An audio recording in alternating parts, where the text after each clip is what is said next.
앞쪽으로 좀 와주세요. 앞쪽에 자리 많이 있습니다.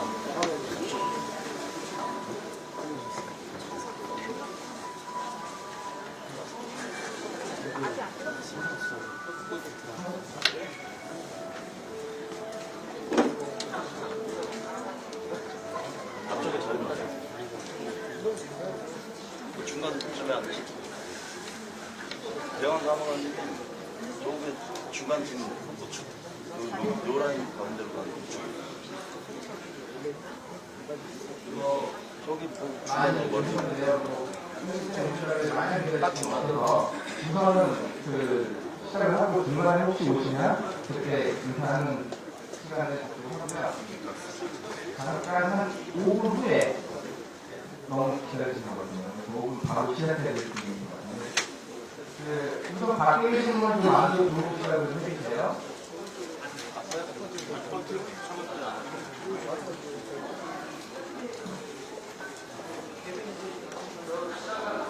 자, 1분 준비됐나요?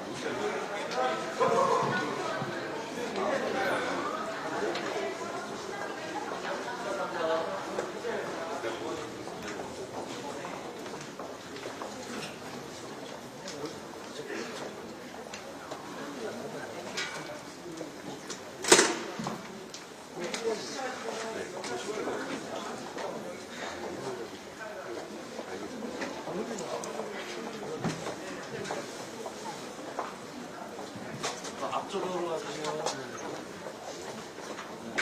글로 쭉 들어가면 자리 있고.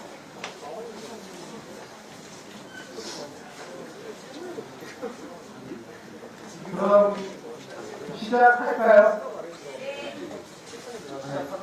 라이브 준비에 또 카메라를 보고 시작해볼게. 네, 그럼 오늘 토론을 맡은 사회자 이종입니다. 이쪽 왼쪽으로 가셔도 돼요. 이렇게 앞쪽으로. 여러분을 떠내네요. 앞쪽으로 자리 많이 있어요. 사회자 이종입니다. 저는 정기교육 쪽 대표실에 근무하고 있고요. 정기교육 수련 프로그램의 사무처라고 합니다.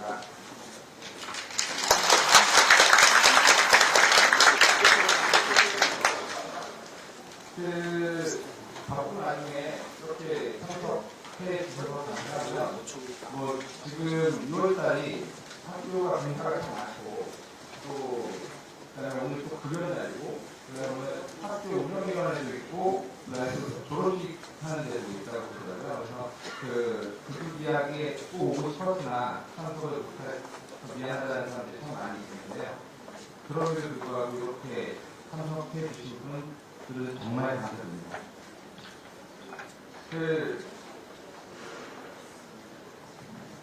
그럼 이제 기회를 시작하겠습니다.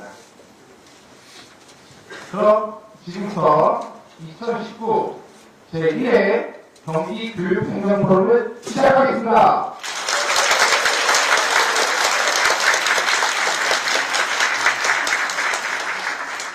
본 행사에 앞서 먼저 국민들에게 드리겠습니다. 모두 자리에서 일어나 본인은 국기를 향해 주시기 바랍니다. 국기에 대한 경례.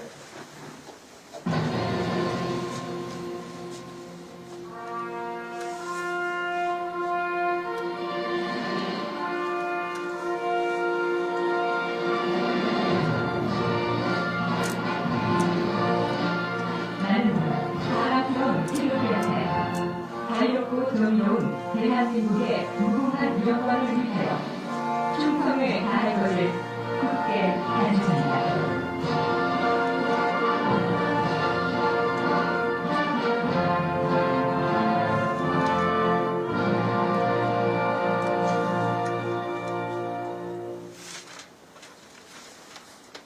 바로 이와 열심히 생각하겠습니다. 모두 자리에 앉아주시기 바랍니다. 인사말에 앞서서 우리 신용복 선생님의 처음처럼이라는 책에 이런 말이 있습니다. 어제의 수고가 영으로 오늘의 결실이 나타나듯이 오늘의 수고가 영으로 내일의 결실이 된다. 누구나 알고 있는 자연의 순리죠. 희망은 언제나 어제와 오늘의 수고 속에서 영도가는 것으로 생각합니다. 우리 포럼의 지난 수고와 지금의 노력이 자양분이 돼서 열매가 아주 풍성하게 열리는 그런 역할을 해왔으면 합니다.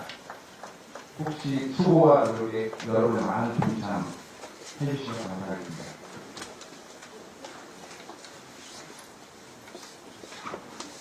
그럼 인사 말씀하고 운영진을 소개하도록 하겠습니다. 오늘 이 자리에 포럼과 함께 축하하기 바쁘신 가운데서도 많은 분들이 오셨는데요. 참석하신 모든 분들을 소개하는 것이 마땅하나 시간 관계상 그러지 못한 점 양해해 주시기 바랍니다.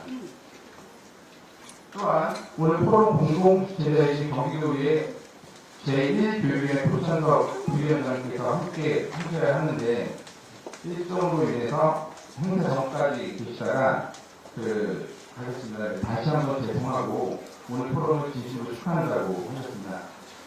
다음에 다시 한번 기회를 함께 하기를 소망한다고 하셨습니다.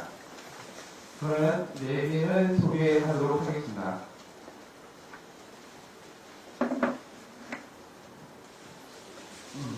우선 본청의 재무까지 당시 윤봉준 관장이 참석했습니다.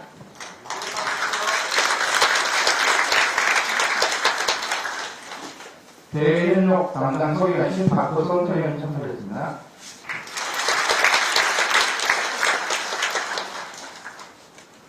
그 다음에 용인 경영지역국장이신 이종용 국장이 참석했습니다.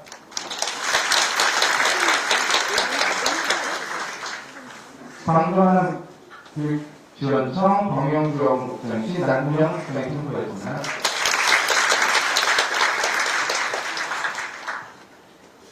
광주하남 경영지원과장 왕태양 과장이 참석했습니다.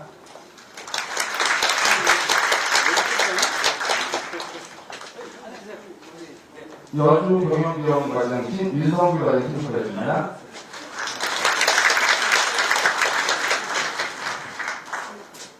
수원 현장기념과장이신 김인종 과장이 참석했습니다.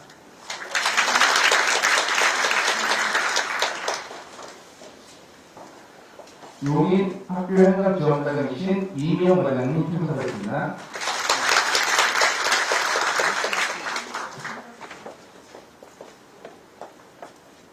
네, 지금 우리 행정국장님하고 학교지원까지 말고 내고 있는 다 소개한 것 같습니다. 우리 정교육청 학교하고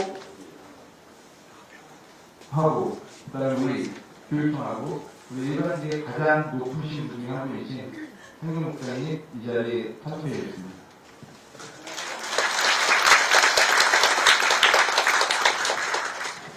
학교 지원과장이신 하석종 과장이 참석했습니다.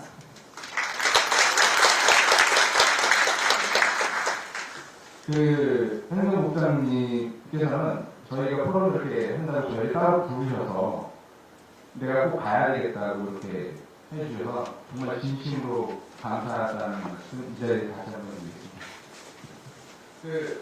국장님 이렇게 오셨으니까 인사 말씀 부탁드리겠습니다.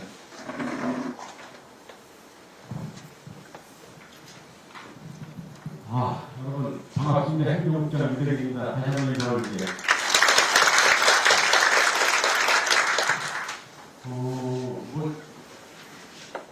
현지전부터 포럼이 있는 건 사실 몰랐어요. 몰랐고 어제 알았습니다. 어제 알아서 이런 포럼이 있으면 당연히 제가 와야 되는데 오전에 교육위원회 일정이 있어가지고 나는 있어서 오전에 있었어요.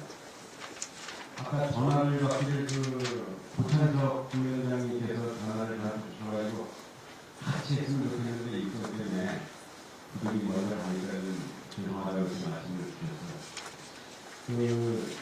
지금 이 포럼이 2017년도에 구성했다고 그러면서 이게 발표가 되는데 정말 포럼이 있고 오늘 두 가지 주제를 발표한다는 말을 듣는 순간에 굉장히 사실 저는 감동을 많이 받았습니다. 사실 여러분도 아시지만 이 명칭이 아마 제가 보니까 경기 교육 행정 포럼 이렇게 되어 있는 것 같아요. 그런데 대다수가 이제 과거에는 우리가 그 교육감 선거제도가 직선제나 이런 게 아니고 관선제도 하에서 사실은 주어진 업무만 하고 뭐 정책 개발이다, 뭐 경기교육 정책이다 이런 부분들에 대해서 사실 일반직 공무원들이 크게 알 필요도 없었고 그 맡은 법에 의한 업무 많이 하면 됐었고 성실히 근무하면 됐었어요. 그런데 사실 이제 그 주민직선 시대를 거치면서 여러 가지 이제 나오신 교육감님들이 다양한 그 지역에 맞는 정책들을 개발할 때 우리가 그 교육 행정을 하는 사람들이 이런 부분들을 잘 모르고 가능하고 지나가다 보면 결국은 이제 그 궁극적으로 학생들한테 지원할 수 있는 이런 여러 가지 그 부분을 좀 차질을 빚을 수도 있고 그러다 보면 또 우리 일반직의 그 위상이라고 하면 좀 그렇고 그래도 우리의 역할이라는 게 기본적으로 있는데 이런 부분을 외부에서 볼 때 상당히 약화될 수도 있고 스스로도 또 도태될 수도 있고 이런 측면에서 사실 걱정을 많이 하고 있는데 때마침 이렇게 또 우리 스스로가 자생적으로 이렇게 해서 그 교육 프로그램을 결정해서 정책이나 뭐 이런 부분도 서로 공유를 하고 특히 우리 교육 행정을 하는 데 있어서의 여러 가지 이슈가 되는 현안들을 스스로가 연구해서 이런 부분들을 공유해가지고 앞으로 제도 개선을 하려고 하는 이런 뜻의 그 아주 그 건전한 이런 모임이라는 것은 정말 저 때도 저도 여러분들 시절에 이런 걸 못 해봤는데 정말 이런 거를 스쿨 결정해서 여러분들이 아주 그 적극적으로 참여한다는 소식을 듣고 저는 너무나 그 여러분들 자랑스럽게 생각합니다. 다시 한번 박수, 정예 박수 보냅니다. 그리고 이번이 아마 첫 번째 토론이고 이제 그 두 가지 주제로 발표를 하는 걸로 들었어요. 하나는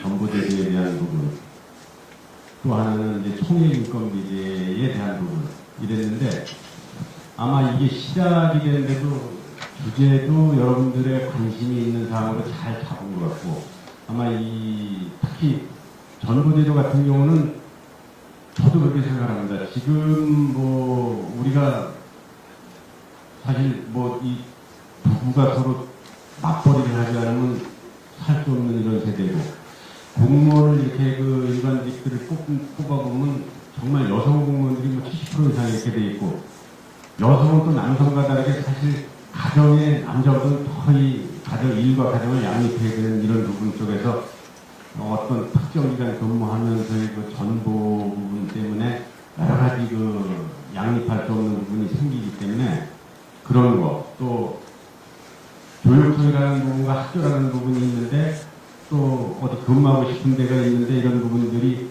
사실 교원들 같은 경우는 거의 그 어떤 예측할 수 있는 정보가 지금 다 되고 있는데 지방 공무원들은 이게 이제 그 교원들처럼 그렇게 예측하기가 좀 어려운 시스템입니다. 시스템 자체가 왜 8급 있고 7급 있고 6급 있고 이런 식으로 직급별로 돼 있고 이러다 보니까 교원들만큼 그렇게 할 수는 없어도 지금 있는 상황에서 그래도 어디 지역 교육청이 됐든 본청이 됐든 예측 가능한 정보를 하는 쪽에 가장 좀 이상적인 게 뭘까 하는 걸로 아마 여러분들이 연구를 하는 걸로 해서 여러분들의 그 연구 결과가 발표되면 그런 부분들이 이제 교회에서도 접목할 수 있으면 충분히 접목해서라도 우리 여러분들의 그 어떤 정보에 대한 불신이라든가 아니면 희망이라든가 이런 부분들을 살려나가야 될 거라고 저는 생각을 하고 그래서 아주 주제를 잘 선택했다 하는 생각을 합니다. 또 총액인건비제 같은 경우는 제가 그 조직관리 담당 사무관을 할 때에 이게 처음 시작이 된 제도인데 사실은 알지만 우리 지방 공무원들이 직설적으로 얘기를 하면은 17개 시도 중에서 경기도교육청에 근무하는 이 일반직 공무원이 다른 데 비해서 일을 더 많이 합니다. 이론적으로 딱 그렇게 돼 있어요. 그건 왜 그러냐? 총액인건비제는 아시지만 이제 이따 얘기하겠지만 제가 시작을 했기 때문에 이제 그 잠깐 얘기 들으면 처음에 할 때 원래 이 취지는 그냥 인건비 총액을 주면 각 시도가 알아서 나눠서 뭐 전략해서 공모를 줄여 쓰든지 하여튼 인건비만 넘지 않으면 뭐 더 쓰든지 이렇게 하라는 취지를 원래 줬었는데 배분 방식에 있어서 이게 결산을 위주로 하다 보니까 경기도가 상당히 많은, 그러니까 경기도는 다이어트를 많이 해서 썼어요. 예를 들어서 다른 시도 같으면은 그 당시 제가 기억하기에 행정실에 같은 규모 학급인데 뭐 행정실에 전체 직원이 지방공무원이 6명이 있었다 그러면 경기도는 그때 막 허리 쭉 뚫려가지고 5명이 있었거든요. 그러니까 일을 똑같이 하면서 사람이 적으니까 일을 많이 했었는데 그 기준으로 이렇게 내려오다 보니까 상당히 좀 불합리하게 내려와서 아마 총회인건비제도 이거 교육부에 건의해서 많이 바꿔야 되고 지금 일반 자치단체는 총회인건비제에서 이제 걷어쳤더랬어요. 그래가지고 기준인건비제라 그래가지고 또 그걸 바꾸고 그랬는데 아마 그런 부분들을 이렇게 연구했다는 얘기를 듣고 야 정말 이것이 바로 여러분들의 앞으로의 그 어떤 업무의 뭐라 그럴까요? 조금 많은 부과가 되어 있는 것들이 이런 것들이 개선되면은 지금부터 조금 더 업무도 좀 완화되면서 보다 이 교육행정 발전을 위해서 연구할 시간을 많이 갖게 되는 계기가 되겠다 하는 생각이 들어서 저는 아주 흡족하게 생각합니다. 하여튼 여러분들 오늘 이 구성된 그 포럼이 정말 우리 스스로 뒤를 돌아보면서 정말 스스로가 발전하는 그리고 그것이 궁극적으로 경기교육 발전을 이루고 그래서 우리가 지향하는 최일선인 학생이 지원되는 데에 밑거름이 되고 우리가 이런 걸 한다는 것이 알려지고 이런 것이 확산돼서 지금 우리 지방공무원 행정직 플러스에서 한 12,500여 명 되는데 이런 사람들이 모두 관심을 가져서 궁극적으로는 우리 경기교육 가족기에서 정말 중추적인 역할을 하는 여러분들이 그런 중심에 서는 것에 대해서 다시 한번 경의를 드립니다. 여러분 하여튼 수고 많으시고 저는 앞으로 여러분들의 이런 행보에 대해서 적극 지지할 것을 지원하겠습니다. 여러분 고맙습니다.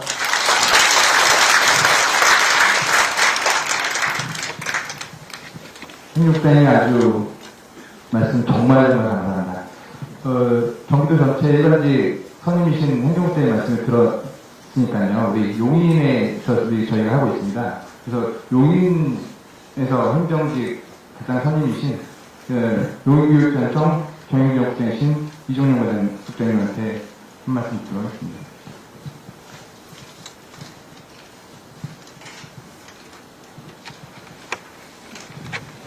안녕하세요.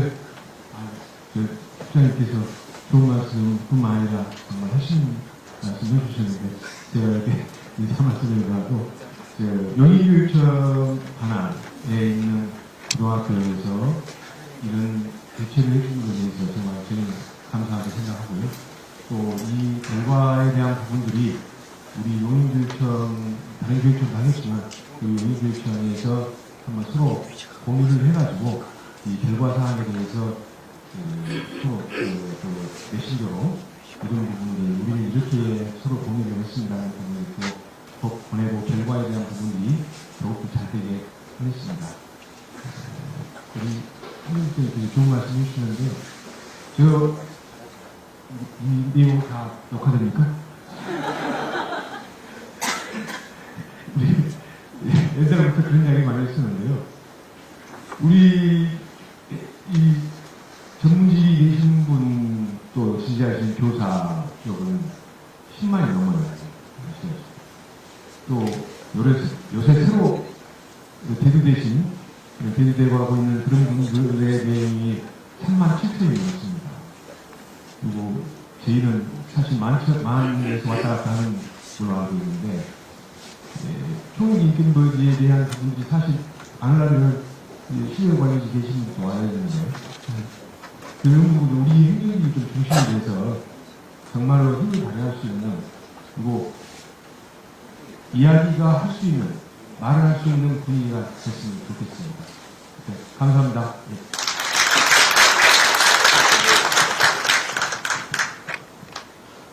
마지막 인사말이 좀 길어졌는데요.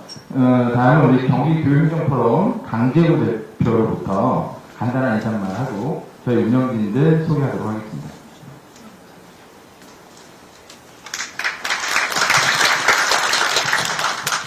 네, 안녕하세요. 저희 금방 소개받은 그 초원 대표 강지호입니다.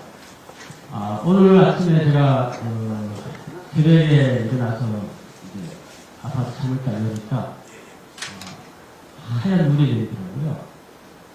그래서 걱정했죠. 일단 먼저 걱정됩니다. 그 전에 어렸을 때는 너무 좋은 어떤 동시의 세계에서 놀았었는데 이제 오늘 이제 이런 행사가 있다 보니까 많이 걱정했는데 정말 제가 그 염려가 길이었구나. 네, 이렇게 많은 분이 오셔서 이런 뜻깊은 자리에서 선배님 그리고 동료분들 그리고 후배님이 오셔서 너무 감사의 말씀을 드립니다. 우리 포럼이 아까 잠깐 말씀드렸지만 17년도 12월 달에 우리가 좀 준비를 하고 있습니다. 그리고 18년도에 6월 달에 발족식을 가졌고요. 그리고 작년에 그 교육행정 법제라는 그런 좀 약간 무거운 주제를 갖고 제가 포럼을 시작했습니다.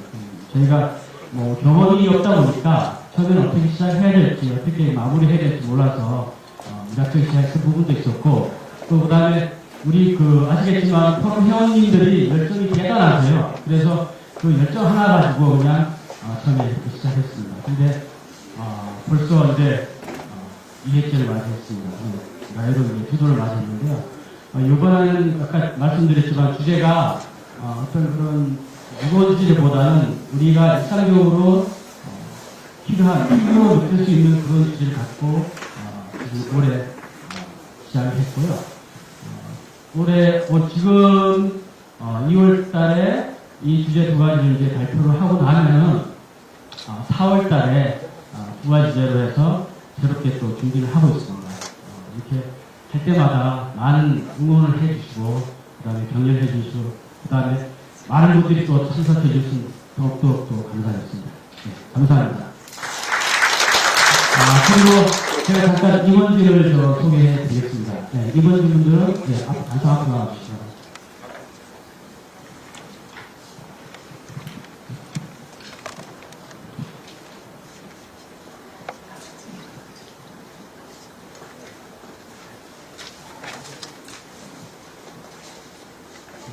먼저 경기교육행정포럼 임정호 사무국장입니다. 그 다음에 신영민 총무국장입니다. 제가 다음은 이제 연구위원을 소개해 드리는데요.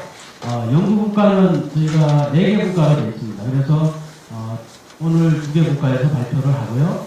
4월 달에 또 2개 국가에서 발표할 예정입니다. 먼저 오늘 발표할 분을 소개해 드리겠습니다. 지방공무원 이사제를 발표한 백성열 연구위원입니다. 그리고 우리 1인 2역 역할입니다. 처음에 이 문제를 발표해 주신 신영민 연구위원입니다.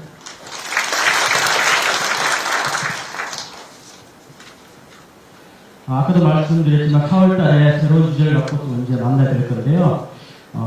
제 끝에 계신 노성경 연구위원입니다. 그 다음에 최영진 연구위원입니다.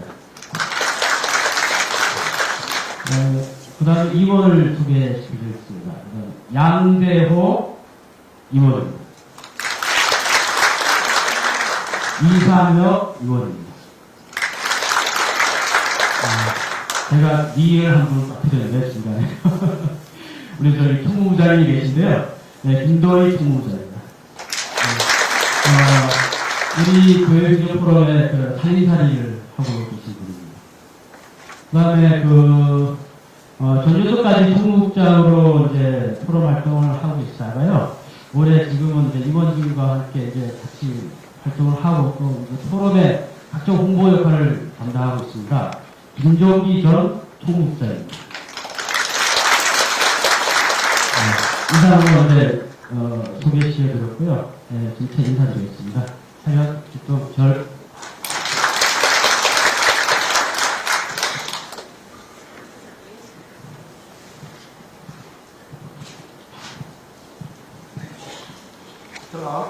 그럼 오늘 포럼의 가장 중요한 순서인 포럼 발표 시간입니다. 여기 저희가 발표한 주제 인사하고 총회 인건비 관련해서 경기도교육청 관련 부서에도 이렇게 와주셨습니다. 뭐 행정관장관 상관님도 오셨고 또 총무과에서는 인사 담당 직원들이 오셨습니다. 그래서 저희 주제 발표하는 거 유심히 듣고 그다음에 많이 반영할 수 있도록 노력을 하겠다고 하셨으니까 뭐 우선 발표하실 분을 소개하도록 하겠습니다. 먼저 첫 번째 주제인 일반직 공무원의 교육지원청 관내 정보제도 개선 방안에 대해 백성열 연구위원이 발표하도록 하겠습니다. 네, 반갑습니다. 좀 전에 인사했는데요. 국장님도 오시고, 지역의 과장님들, 제일 또 중요한 우리 동료 선후배님들 오셨습니다. 연구 발표에 앞서서 고민거리를 먼저 말씀을 드리는 게 이해하시는 데 도움이 될 것 같아서 또 먼저 간단히 말씀드리고 시작하도록 하겠습니다. 인사제도를 우리가 내부 토론할 때 인사제도에 대한 부분들을 한번 연구를 해보자라고 하는 이유는 다들 아시겠지만 공무원 생활하면서 가장 우리 생활에 밀접하게 연관되어 있는 그리고 가장 첨예하게 인식되고 있는 사안이기 때문에 그렇습니다. 근데 이제 아시겠지만 인사제도라는 것이 굉장히 범위가 광범위합니다. 그래서 인사제도 전체적인 연구를 진행을 하기에는 굉장히 좀 범위가 넓고 그러다 보면 자칫 잘못하다 보면 깊이 있는 연구가 좀 되기가 어렵습니다. 그래서 인사제도 안에서 어떤 부분들을 좀 우리가 할 것인가에 대한 고민들을 했었고요. 그 중에서 이제 가장 많이 이야기하는 게 정보제도였습니다. 그리고 이제 정보제도 중에서도 경기도교육청에서 시행하고 있는 소위 말해서 고집관리 규정에 근거해서 하고 있는 관해정보라고 하는 부분들은 이따가도 제가 말씀을 드리겠지만 굉장히 많은 개선 노력들이 진행되어져 왔습니다. 이 자리에 전임 인사 업무를 담당하셨던 선생님들도 많이 계시고 또 현재 인사 업무를 담당하고 있는 분들도 계시고 아시겠지만 관해정보에 대한 부분들도 중요하지만 그리고 그 부분들은 굉장히 많이 논의가 되고 또 많이 개선이 되고 있습니다. 근데 정작 실질적으로 우리들 생활하는 데 있어서 밀접하게 연관되어 있는 부분들이 바로 관내 정보라고 하는 교육지원청 내 정보 사항입니다. 그래서 연구 주제를 좀 가급적이면 좀 협소하게 자주 가면서 그 부분들을 저희들이 할 수 있는 범위 내에서 최대한의 고민들을 한번 끄집어내보자 라는 그런 결론으로 연구를 시작했습니다. 그래서 자세한 사항들은 책자를 보시면 좀 도움이 되실 것 같고요. 이 자리에서는 텍스트 중심으로 중요 사항들 그리고 저희들이 고민했었던 부분들을 중심으로 먼저 말씀을 좀 올리도록 하겠습니다. 제목에서도 봤지만 교육지원청 관내 정보제도 개선 방안이라고 연구 주제를 협소하게 이렇게 좀 잡았습니다. 그 연구를 준비하면서 함께 연구를 진행할 분들을 좀 모셨었습니다. 그래서 아무래도 이제 인사 업무다 보니까 경기도교육청에서 인사 업무를 담당했었던 성동주 사무관과 그 다음에 이 연구 주제가 교육지원청의 정보제도이기 때문에 교육지원청에서 최근까지 정보제도 인사 업무를 담당했던 분들 그리고 지금도 교육지원청에서 인사 업무를 담당하고 계신 분 중심으로 좀 모셨습니다. 그래서 오늘 이 자리에는 성동주 사무관님은 일정 때문에 참석을 못하신 것 같고 이진영 주무관님 오셨나요? 안 오시고 우리 박기영 실장님 일어나서 인사 좀 하시죠. 네, 박기영 실장님이십니다. 그리고 현재 시흥교육지원청에서 인사업을 담당하는 오성학 주무관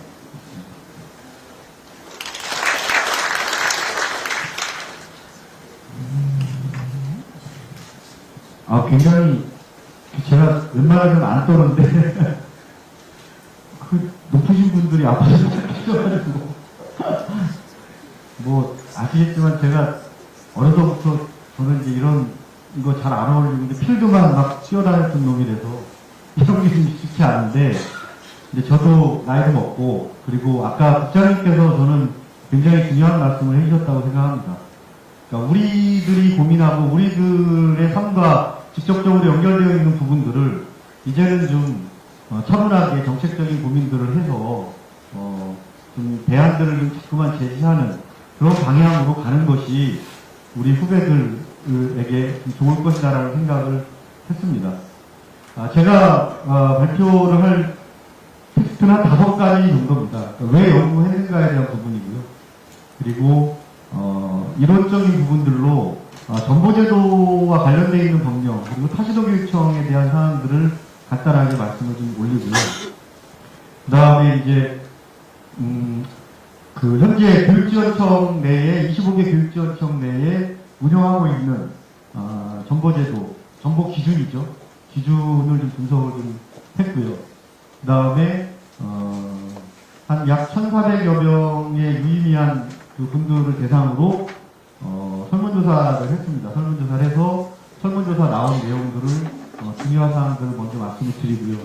그 다음에 재원인데요. 재원은 이따가도 제가 말씀드리는데 교육지원청 자체 정보제도를 만드는 부분들은 25개 교육지원청이 통일적으로 진행이 될 수는 없습니다. 그래서 지역교육청별로 교육지원청별로 고민될 수 있는 부분들을 좀 그 생각을 하시면서 이후에 정보 기준을 만들어 나가는데 또 개선해 나가는데 참고가 되기 십사하고 제안되는 내용입니다. 연구 목적은 뭐 좀 전에 제가 말씀드렸지만 그러니까 정보는 객관성, 공평성, 전문성, 예측 가능성이 담보되어야 한다는 부분들이 우리가 다 알고 있는 그런 내용입니다.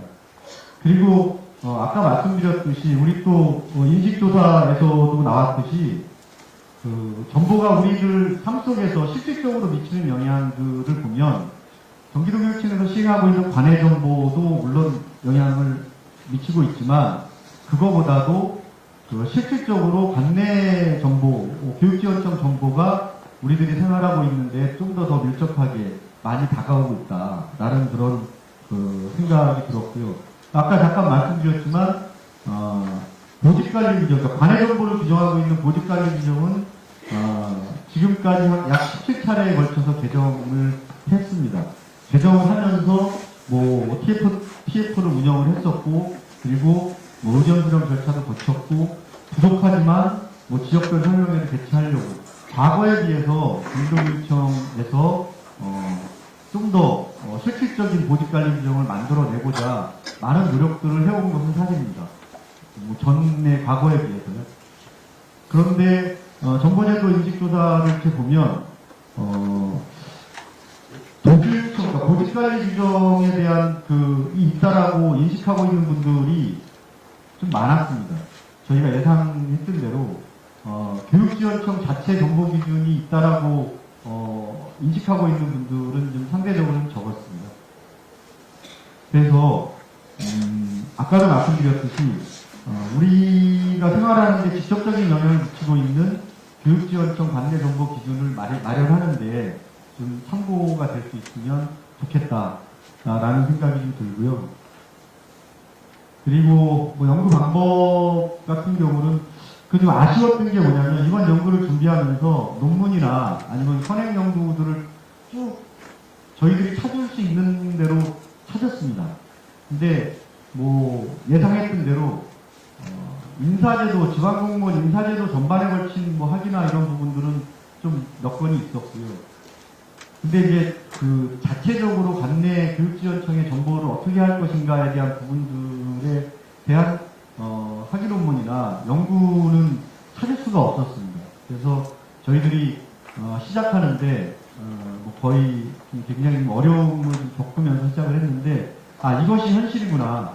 그래서 여기서부터 우리가 좀 출발하면 좀 좋겠다라는 그런 생각을 좀 했습니다. 정부의 목적을 보면 이론적인 부분인데요. 직위의 직무 요건과 그리고 공무원의 입적 요건을 반영을 해서 조직과 사람이 발전해 나갈 수 있는 방향으로 운영하는 것이 정보제도의 목적이라고 나와 있습니다. 그리고 정보와 관련된 있는 법체계는 법령으로 지방공무원법과 지방공무원 임용령이 있고요. 그 다음에 예규로 이제 인사부장 통합지침이 있고 조례 규칙으로 시도교육청 보직관리 규정을 운영하고 있습니다. 보시면 지금 보시는 표는 17개 시도교육청 보직관리 규정과 관련되어 있는 내용 중에서 이번 우리가 연구하고자 하는 연구 주제에 부합된 내용을 중심으로 좀 한 페이지로 정리를 했습니다. 보시면 정보 내신서나 정보순위 명부나 서열명부 공개나 내신 평정 기준표라든가 인사급제라든가 정보시기 예고 이 부분들이 그러니까 조례로 되어 있는 규칙으로 되어 있는 보직관리 규정사항에는 명문화되어 있지는 않습니다. 하지만 이제 하단부에 좀 보시면 경기도교육청의 예를 들면 보직관리 규정이 명문화는 되어 있지 않지만 인사운영 지침으로 정보시기 예고 제도를 운영한다든가 아니면 인사고충 제도를 운영한다든가 그러니까 이런 식으로 좀 운영은 하고 있습니다. 그리고 보시면 타시도교육청 같은 경우에 두드러지는 특징들이 좀 보이는 시도교육청은 좀 있습니다. 강원교육청이라든가 경남, 경북, 전남, 전북 이런 교육청 같은 경우는 교육 규모가 아무래도 좀 이렇게 적다 보니까 보직관리 규정상에도 굉장히 많은 부분들을 담보하고 있는, 명문화하고 있는 그런 부분들을 저희가 확인할 수 있었습니다. 그 다음에 이제 관내 교육지원청 자체 정보 기준인데요. 제가 2016년도에 정책기획관실에서 5급 공무원 성과평가 담당을 했었습니다. 사무관 승진하기 전에 이제 1년 동안 담당을 했는데, 그때 이제 인사부서하고 좀 협의를 했었던 부분이 뭐냐면, 물론 그전에는 부분적으로 교육지원청, 몇 개 교육지원청은 자체 정보 기준이라는 거를 운영을 하고 있는 교육지원청이 있었어요. 근데 이게 의무사항도 아니고 어떤 이런 부분이기 때문에 그래서 인사부서하고 좀 협의를 해서 그때 교육지원청 경영지원과장님 성과지표로 자체 정보 기준을 수립하고 홈페이지에 공개하고 그 다음에 자체 인사보충 상담 제도를 운영하고 이런 부분을 성과평가 지표로 설정을 했습니다. 그래서 아마 2016년도부터 교육지원청 별로 자체 정보 기준들을 마련을 하고 한 걸로 지금 조사되었고요.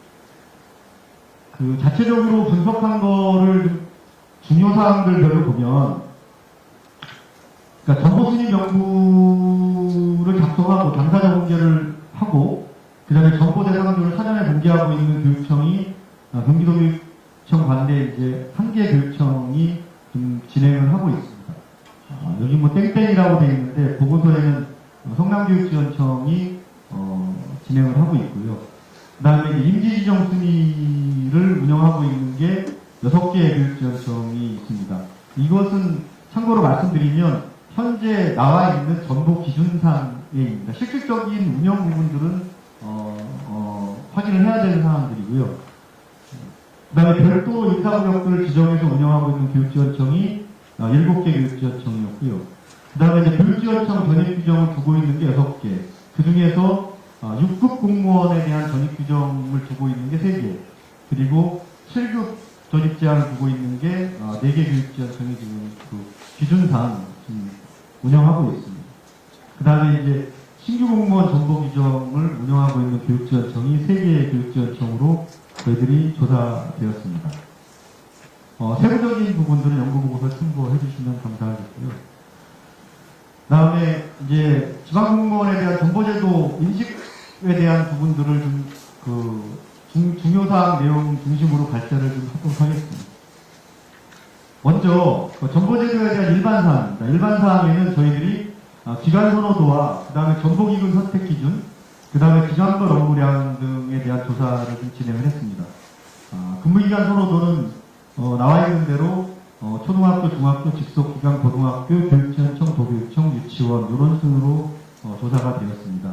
근데 이제 특이한 사항들은 본청과 교육지원청의 경우에는 직급이 높으신 분들이 선호도가 좀 높았습니다. 그 다음에 이제 정보기관을 선택하는데 어떤 기준을 가장 중요시하게 생각하십니까? 라고 저희들이 조사를 했는데요. 가장 많이 응답하신 내용들이 출퇴근 부분이었습니다. 아까 행정국장님께서 잠깐 말씀을 주셨지만, 그런 부분들하고도 무관하지 않은 것 같다라고 생각이 들고요. 그 다음에 관리자 및 직원, 그러니까 상사나 아니면 내가 같이 근무하고자 하는 직원들, 그 다음에 이제 육아 부분이 있고, 그 다음에 업무 능력 신장, 금평 관리 이런 순으로 좀 진행이 됐고요. 재미있는 조사인데요. 기간별 업무량이 초등학교가 제일 많다고 응답을 했는데 선호도도 초등학교가 됐다 이렇게 조사가 돼서 이 부분들은 나중에 아까도 말씀드렸지만 저희 연구가 이제 아주 미약하지만 처음 시작하는 연구이기 때문에 추후에 추가 연구를 진행하시는 분들이 계시다면 이 부분들은 좀 더 명확하게 한번 규명해 주셨으면 좀 좋을 것 같다라는 생각이 듭니다. 다음에 이제 보직관리 규정에 대한 인식도입니다. 경기도교육청 관해정보사항입니다. 보직관리 규정을 좀 알고 있다라고 생각하는 분들이 44% 정도 조사되었는데, 직급이, 그러니까 하위 직급으로 갈수록, 인식도, 이해도가 좀 떨어지는 걸로 조사가 되었습니다. 그 다음에 공정성에 대한 부분들은, 대체로 공정하다라고 생각하시는 분들이 20% 정도 나왔고요. 공정하지 않다라고 생각하시는 분들이 한 38%. 근데 이 부분들은, 그러니까 직급이 올라가면 올라갈수록 경기도교육청 관내 정보의 공정성이 좀 떨어진다라고 이렇게 답을 주셨습니다. 그 다음에 정보제도의 부정적인 요인으로 어떤 것들이 제도가 되느냐라고 했을 때, 특정인의 정보가 가장 많았고요. 그 다음에 이제 객관성이 결여되어 있다. 그리고 본청 및 교육지원청의 전출 입사들이 문제가 있다라고 되었고요. 그 다음에 보직관리 규정을 중에서 어떤 부분들이 좀 관심이 제일 많은가라고 했을 때 당연히 압도적으로 6급 이하 정보 사항들이 좀 많이 나왔습니다. 그 다음에 급지 설정하는 문제, 그 다음에 본청 전입, 그 다음에 교육지원청 6급 근무 기간 제한하는 부분들, 이런 순으로 조사가 되었습니다. 그 다음에 경기도교육청 보직관리 규정을 개선할 때 어떤 사항들을 좀 중점적으로 개선을 좀 했으면 좋겠느냐라는 질문에는 정보순위를 좀 공개했으면 좋겠다. 이 부분들이 앞서서 말씀드린 것처럼 이후에 이제 또 나오지만 계속 연결됩니다. 교육지원청 정보나 관내 정보든 그 다음에 정보우대상, 급지 설정 정보우대, 그 다음에 지금 경기도교육청에서 하고 있는 설명회라든가 인사고충 시스템을 좀 더 강화할 수 있는 있으면 좋겠다. 그리고 이제 본청 전출입에 대한 부분들, 그리고 교육지원청의 6급 근무기간 제한, 이 부분도 굉장히 많이 이야기가 나오고 있습니다. 교육지원청의 6급 공무원의 근무기간을 제한을 해야 되는 거 아니냐라는 주관식 답들이 많이 나왔습니다. 그래서 전체적으로 보면 어쨌든 정보제도에 대한 개선 요구와 관심도가 높은 것으로 나타났고요. 그 다음에 이제 본 연구 주제와 직접적인 연관이 있는 인식도 조사입니다. 교육지원청에 지금 홈페이지에 올라와 있는 자기가 속해 있는 교육지원청의 관내정보 제도를 얼마큼 알고 있느냐에 대한 부분에 한 30% 정도만 좀 알고 있고요. 그 다음에 하위직급으로 갈수록 그런 기준들이 있는지에 대한 부분들을 인식하고 있지 못한 걸로 좀 나왔습니다. 그래서 이런 기준에 대해서 좋은 제도를 좀 같이 만들어내고, 그리고 이런 부분들을 관내에 있는 많은 직원분들이 좀 인식할 수 있는 교육지원청의 목적의식적인 노력들이 좀 필요하지 않을까, 이런 생각을 좀 해봅니다. 그 다음에 정보 기준이 있어야 되느냐에 대한 부분들은 압도적으로 좀 교육지원청별로 자체적인 정보 기준이 있었으면 좋겠다라는 응답들이 많이 나왔고요. 그다음에 이제 현재 진행되고 있는 교육지원청 내에 이제 그 정보제도를 보면 마찬가지로 낮은 직급일수록 공정성의 인식도가 좀 많이 낮아지고 있습니다. 그러니까 이제 반대로 재밌는 건 아까 관해정보 보직관리인정 관련해서는 직급이 높을수록 공정성이 좀 뭐 떨어진다라고 이야기했고 이 관내 정보에 대한 부분들은 직급이 낮아질수록 공정성이 떨어진다라는 그런 응답들을 많이 했습니다. 지금 시사하는 바가 좀 있을 것 같고요. 그리고 대부분의 많은 사람들이 실질적으로 피부적으로 와 닿는 것은 관내 정보도 물론 중요하지만 관내에서 나의 근무지를 이동하는 관내 정보에 대한 부분들의 관심도 그리고 생각하는 부분들이 좀 많이 높은 것으로 좀 조사가 되었습니다. 그리고 이제 관내 정보에 대한 부분들도 마찬가지로 특정인대 정보라든가 그다음에 여기서 제일 많이 나왔던 두 번째로 많이 나왔던 부분들이 거의 특정인대 정보 사항과 그 예측의 불가능성에 대한 부분들이 거의 비슷하게 나왔습니다.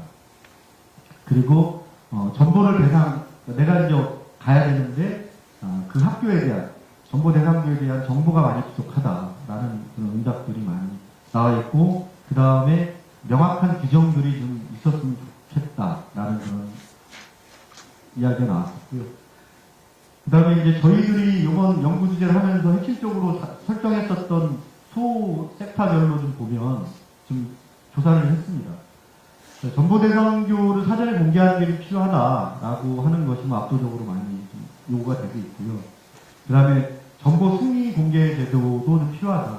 이 부분들은 이제 현재 서열명부는 개인만 들어가서 볼 수 있잖아요. 나이스로. 마찬가지로 정보 승인 같은 경우도 전체적으로 보는 것이 아니라 그 서열명부 보듯이 당사자에게만이라도 좀 공개를 좀 했으면 좋겠다. 그래야지 좀 예측이 좀 가능하다.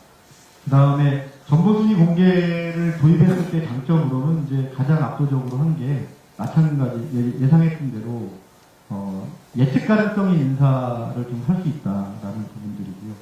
그 다음에 이제 문제점을 봤을 때 그럼 얼마나 객관적으로 선호도를 기준도를 잡아낼 것인가에 대한 우려가 가장 많이 나타났었고요. 그 다음에 이제 인사고충을 얼마만큼 잘 해소할 것인가에 대한 부분 그리고 교육지원청 인사역할 감소에 대한 부분들도 나왔습니다. 실제로 아까 저희가 연구 방법을 할 때 말씀을 좀 잠깐 빼뜨렸는데 실질적으로 그 저희들이 봤을 때 굉장히 잘 운영되고 있다고 하는 경기도 성남교육지원청에 저희들이 직접 가서 인사담당을 하고 있는 분하고 인터뷰를 깊이 있게 굉장히 오랫동안 진행을 했습니다. 그 진행하는 과정에서 적재적소 인사에 대한 필요성도 분명히 있는데 그런 부분들 측면에서는 어려운 부분들이 상존하는 것은 맞다라는 말씀을 하시더라고요. 그래서 그 부분도 아마 지금 반영이 된 것 같습니다. 마지막으로 저희들이 그러면 어떤 식의 교육지원청 관내정보 제도를 좀 운영을 했으면 좋겠느냐, 어떻게 제안을 할 것인가에 대한 부분들을 고민을 좀 했습니다. 그래서 앞서서 말씀드린 것처럼 핵심적인 사항들을 좀 제안을 드리고 그 전제는 그렇습니다. 전제는 저희들이 그 연구제를 발표하면서 25개 교육지원청 모두가 동일한 폼으로 동일한 내용으로 정보 규정들을 만들어낼 수는 없다. 왜냐하면 아시겠지만 지역 규모도 다 상이하고 뭐 교통여건이라든가 선호도라든가 이런 부분들 굉장히 다 상이한데 25개 교육지원청별로 통일된 정보 기준들을 마련하는 것은 불가능하다. 또 저는 개인적으로 그것은 아니다라는 생각을 좀 가지고 있습니다. 다만 그 인식조사에도 나왔고 우리가 좀 느끼고 있듯이 25개 교육지원청에서 예측 가능하고 객관적이고 투명한 정보 기준들을 만들어낼 수 있는 노력들을 여기 과장님들 몇 분 오셨는데 좀 고민을 해주십사 하는 그런 내용입니다. 그래서 첫 번째로 경기도교육청에 제안을 드리고 싶은 것은 아까도 제가 잠깐 말씀드렸지만 교육지원청의 정보 기준을 만들어내는 법적인 장치가 지금 마련되어 있지 않습니다. 그래서 경기도교육청에서는 보직관리 규정상에 교육지원청의 객관적 있도록 하는 규정들을 좀 개정을 할 때 한번 검토를 해주십사 하는 그런 제안을 좀 드렸고요. 그리고 이제 그 나머지 사항들은 교육지원청 내에 자체 관내정보 기준들을 만드는 데 있어서 핵심적인 사안들이라고 저희는 생각을 했었습니다. 첫 번째가 이제 아까 말씀드렸듯이 순위 명부 작성하고 공개하는 거고요. 그 다음에 인사시기별 정보대상조를 사전에 공개제도 하는 부분들이 있습니다. 한 8, 9년 전인가 7, 8년 전에 이런 부분들에 대한 문제제기가 있었습니다. 그때 가장 많이 이야기가 나왔던 게 어떻게 지역별로 인원이 많은데 순위들을 만들어내냐. 그건 불가능하다. 그런 이야기들이 많이 나왔었거든요. 근데 이제 저도 그때는 그래 뭐 그럴 수 있어 라고 생각을 했었는데 그러니까 좀 하면 할 수가 있다라는 생각이 좀 들고요. 실제로 지금 진행하고 있는 교육지원청이 존재하고 있기 때문에 이 부분들은 그리고 또 현장에 있는 많은 분들이 원하고 있고 그래서 아까도 말씀드렸듯이 자기 지역에 맞는 정보 기준을 설정할 때 이 사항들을 좀 한번 고민해 보는 것도 좀 필요하지 않을까라는 그런 생각이 들고요. 왜냐하면 이게 내신서를 제출할 때하고도 또 직접적으로 연관이 많이 되고 있거든요. 그리고 근무지 지정 순위는 뭐냐면 이제 경합이 됐을 때 뭐 잘 아시겠지만 경합이 됐을 때 어떤 순서대로 배치할 거냐에 대한 부분인데 이 부분은 선호도에 대한 부분하고 직접적으로 연관이 되어 있습니다. 지역 선호도, 가령 도심권을 예를 들면 안양과천을 예를 들면 만안구와 동안구, 성남을 예를 들면 분당과 비분당, 구성로 이런 식의 그 자체적인 지역별의 선호도도 분명히 갈리는 부분들이 있고요. 그래서 이 선호도와 직접적으로 연관이 많이 되어 있기 때문에 이 부분들도 같이 고려를 좀 해줬으면 좋겠다라는 생각이 들고, 그 다음에 이번에 조사를 하다 보니까, 연구를 하다 보니까 자체적으로 인사구역들을 급지를 운영하고 있는 교육지원청들이 좀 있더라고요.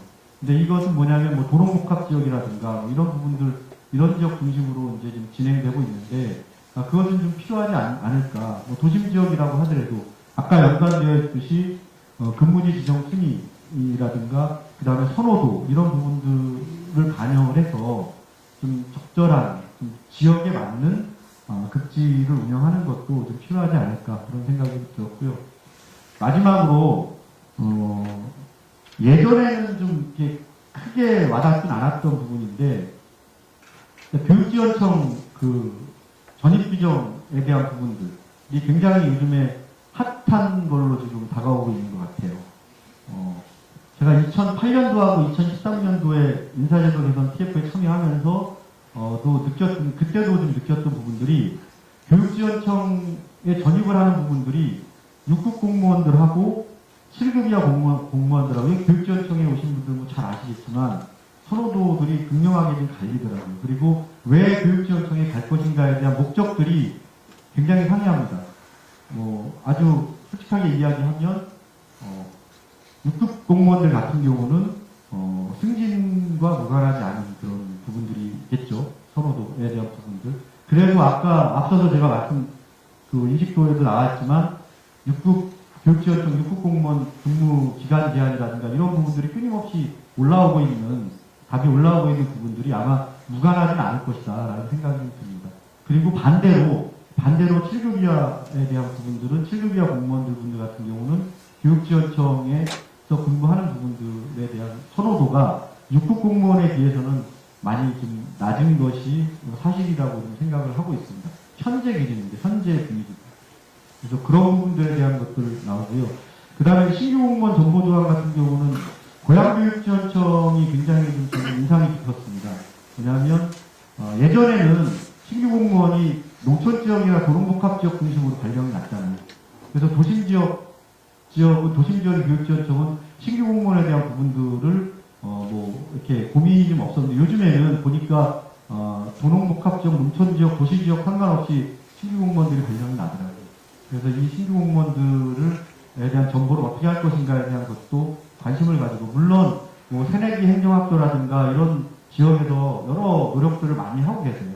근데 이제 정보제도 안에서도 신규 공무원들에 대한 정보 기준들을 명확하게 해준다면 우리 후배들이 좀 더 안정적인 분위기에서 좀 할 수 있는데, 고양교육지원청 같은 경우는 나홀로 실장 빼고 나홀로 실장도 아니고 그 같은 직렬에 2명 이상 있는 기관으로 우선적으로 정보를 이렇게 하는 걸로 기준에는 나와 있더라고요. 실제로 이행하는지에 대한 부분들은 확인하지 못했지만, 뭐 그런 식의 그 내용들도 굉장히 필요할 것 같다라는 그런 생각이 좀 들었습니다. 정리하면 서두에 제가 말씀드린 것처럼 지금까지 교육지원청 관내 정보 기준을 어떻게 투명하고 객관적이고 예측 가능하고 공정하게 가져갈 것인가에 대한 고민들은 굉장히 부족했었던 것들이 사실이다. 그렇다면 이번 우리 연구를 통해서 계기가 됐으면 좋겠습니다. 그런 기준들을 만들어내는 시작점이 될 수 있기를 희망하면서 연구 보고 발제를 마치도록 하겠습니다. 감사합니다.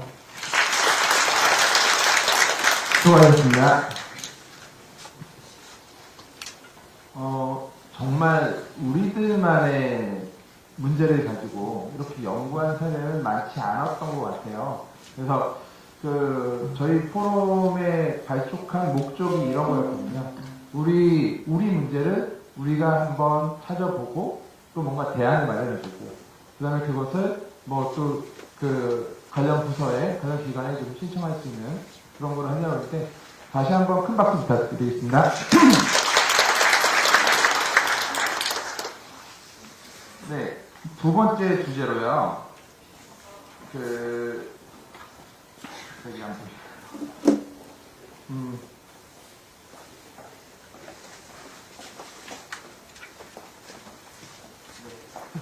지방교육자치 내실화를 위한 총회 인권 비전의 행정기구 개선 방안에 대해서 신현민 연구위원이 발표하도록 하겠습니다.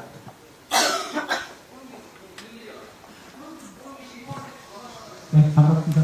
제가 이 부분에 대해서 발표를 하기 전에 일단은 같이 연구하신 분들을 일단 얼굴이라도 소개시켜서 꼭 소개를 시켜드리고 싶거든요. 그래서 오늘 이 자리에 같이 참여해주신 공동연구자분 잠깐만 앞에서 인사만 한번 하도록 하겠습니다.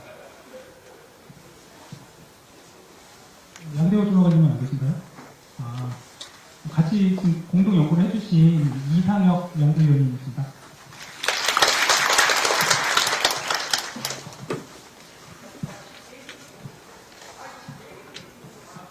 혹시 이 자리에 계신 여러분들께서는 승진하는데 얼마나 걸리셨나요?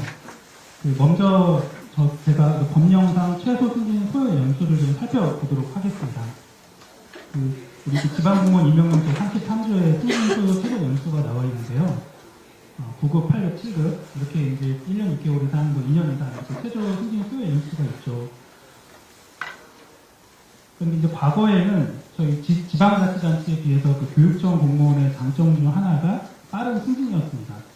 그런데 현재는 제가 정말 안타까운 거는 저희 후배님들이 7급 승진하는데도 정말 많은 정체가 있는 상황입니다.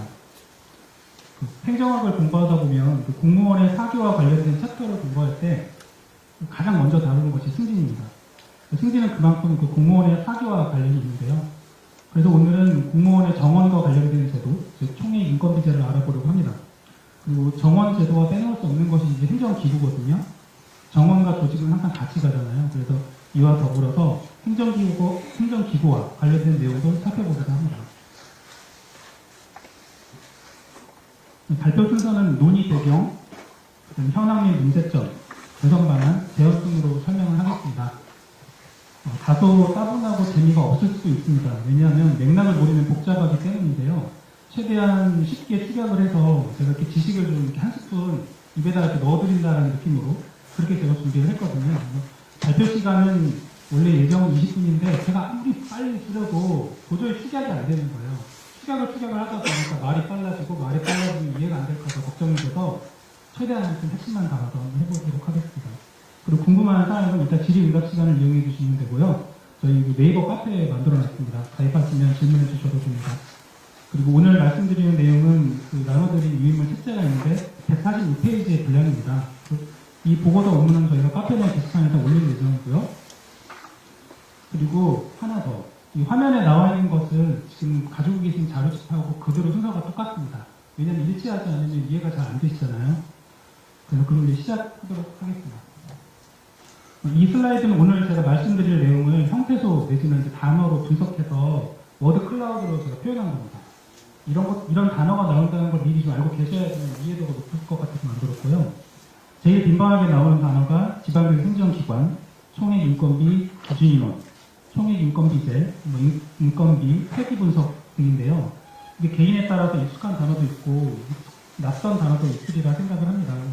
그렇지만 이번 발표를 제가 마치고 나면 여기에 표시된 단어가 무엇을 의미하는지 정확하게 이해하실 수 있으리라 생각합니다. 발표 순서 이런 부분이 끝까지 얘기하겠습니다. 추진 배경을 말씀드리겠습니다.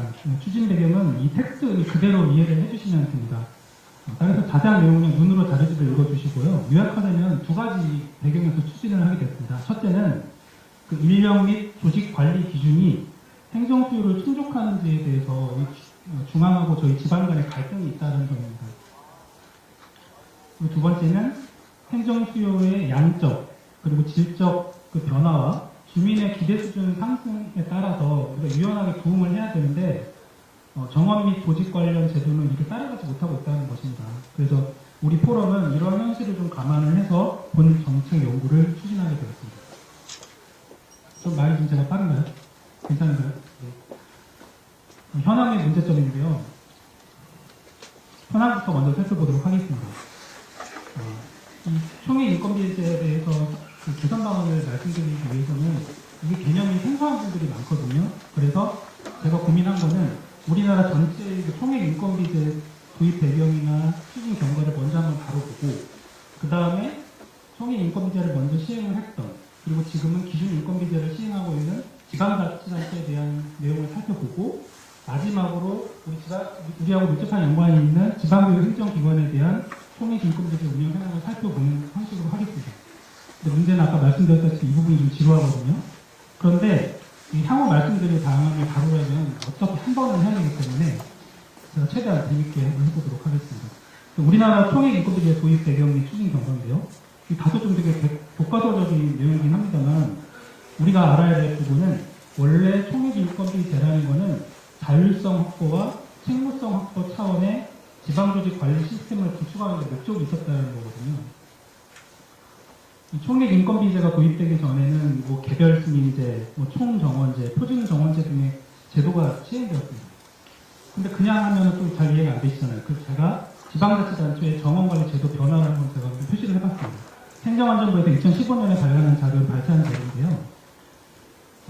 또 우리가 행정학 공부를 할 때, 뭐 행정학 공부 안 하시는 분도 있겠죠. 뭐 교육학을 공부하시는 분도 있는데, 일반적으로 보면, 뭐 정치행정 1호론, 정치형 2호론처럼 어느 정책이 한 방향으로 계속 가지 않잖아요. 좌클릭을 했다가, 여기서 좀 단점이 보여요. 그럼 다시 오른쪽으로 이동하거든요. 정원관리제도도 이렇습니다. 그래서 문민정부 이전에는 이 내무부 장관이 개별적으로 정원을 승인을 해줬거든요.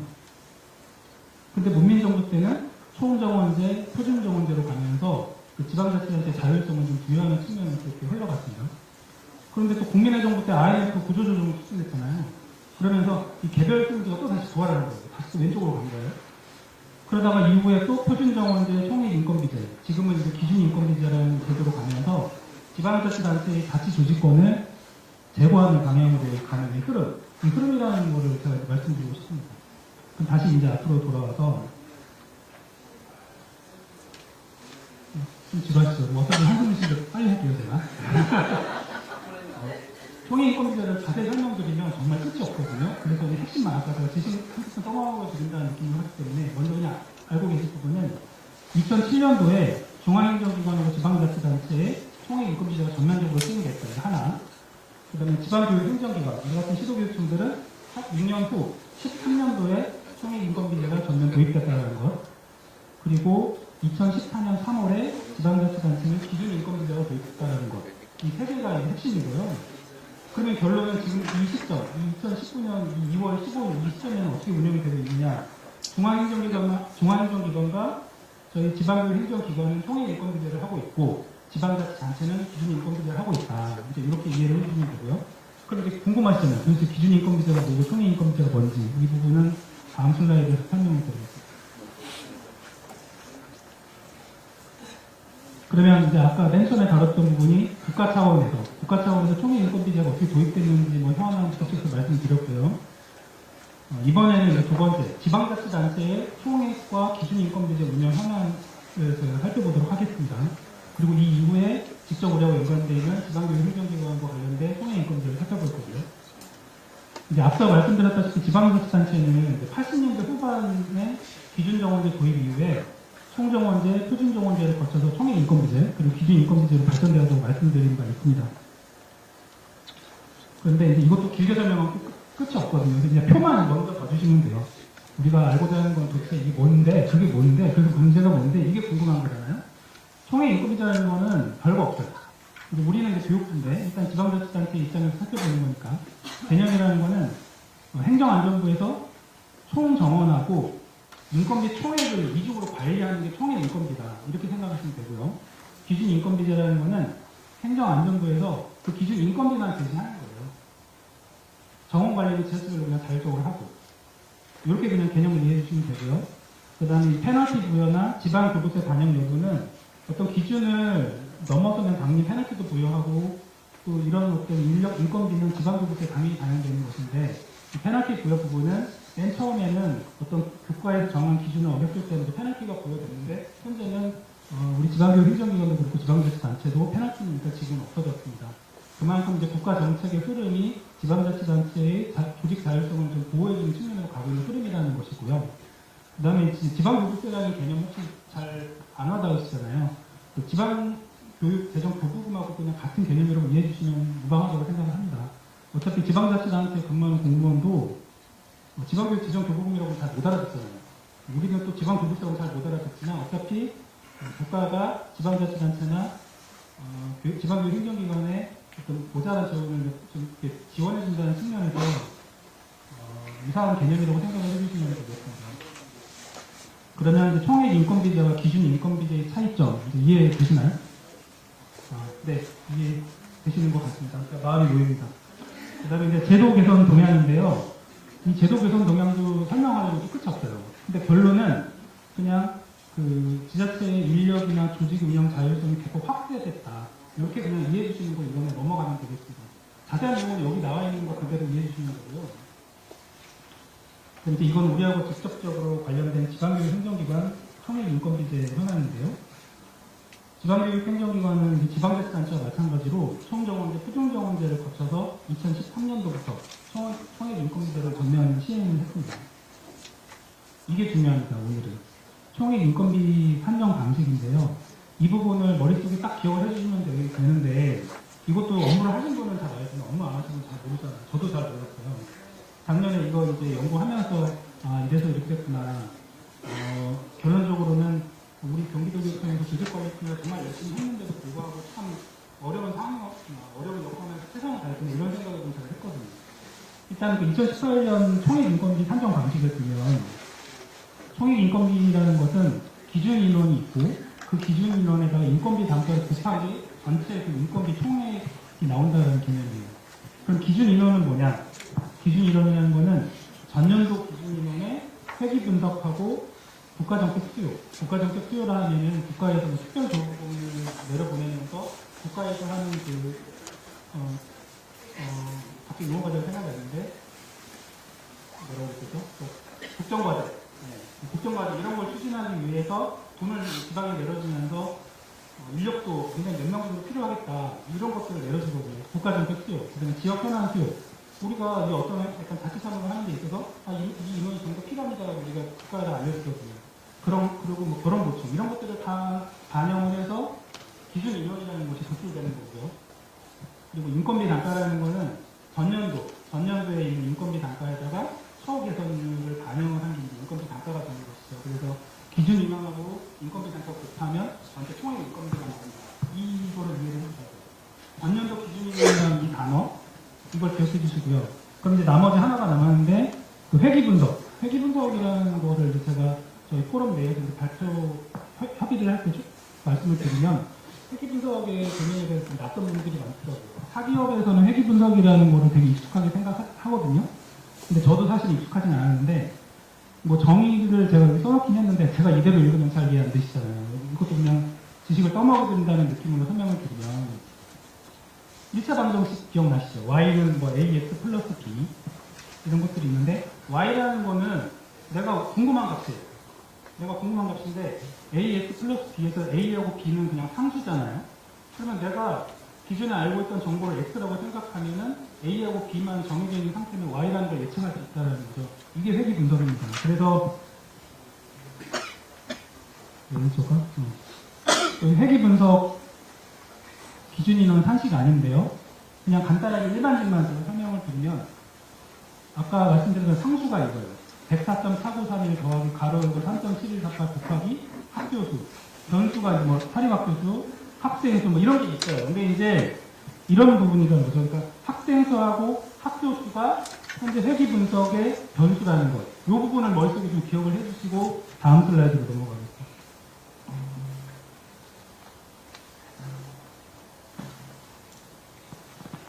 그리고 이제 이거는 지방교육 행정기관의 그 제도 개선 동향인데요.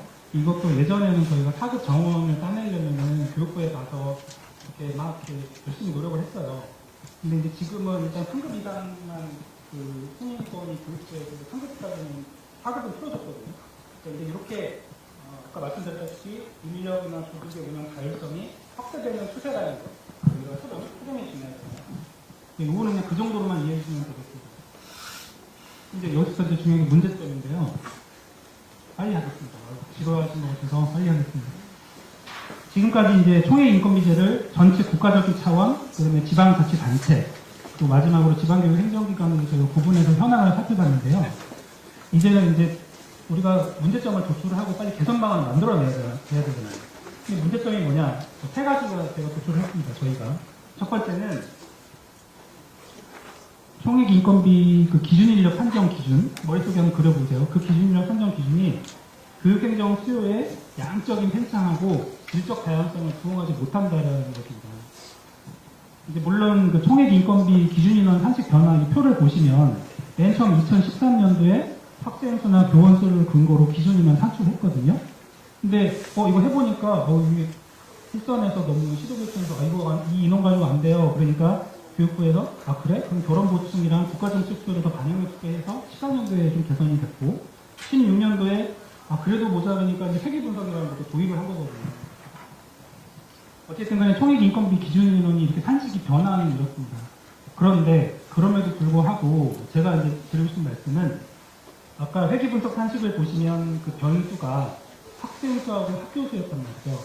근데 그럼 과연 이 학생수하고 학교수가 정말 우리 그 지방교육 행정의 수요를 예측할 수 있느냐라는 것이죠. 저는 전혀 그렇지 않다고 봅니다. 왜냐, 학생수하고 학교수는 이런 지표를 만드는 감명성, 그 다음에 양적 지표의 대표성은 있는데요. 이게 행정 수요의 그 질적 다분화를 반영할 수 있겠느냐? 저는 아니라고 봅니다. 그리고 또 하나 두 번째는 그 국가정책 수요나 지역 현안 수요를 그 총액 인건비 기준 인원에 반영한다고 했는데 이게 아까 인사제도도 말씀드렸지만 예측 가능한 거 아니잖아요. 교육부에서 그냥 자의적으로 판단해가지고 국가정책 수요는 이만큼, 지역현안 수요는 뭐 100명이 들어가면 50명만 인증해줘야지 이렇게 자의적인 판단이라는 거죠. 그래서 이거는 우리 그 지방교육 행정의 수요를 온전히 반영하는 데 어려움이 있다. 그래서 결론은 행정 수요를 진단하고 예측하고 이렇게 할 수 있을 만한 지표를 탐색해야 된다는 게 이런 문제점으로 제가 도출을 했고요. 두 번째입니다. 두 번째 문제점은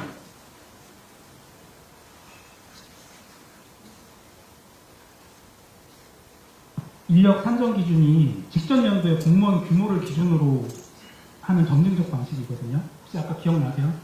그 기준 인원 산식 보면 전년도 기준 인원이 항상 들어가요.